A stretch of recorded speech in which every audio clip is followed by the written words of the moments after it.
তুমি একটু ডাকবে করবে।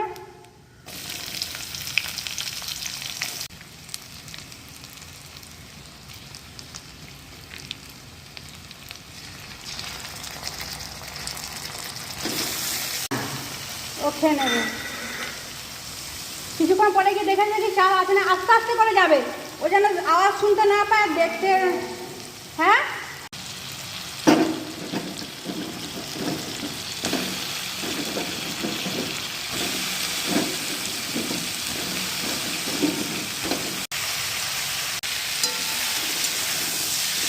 সারাটা খেয়েছে,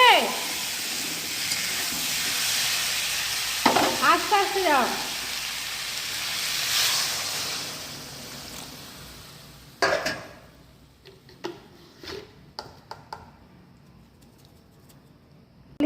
দেখি আমি একটু খুলতে পারি নাকি। তারপরে খুললাম, খুলে আবার ফোন নাম্বার দিয়ে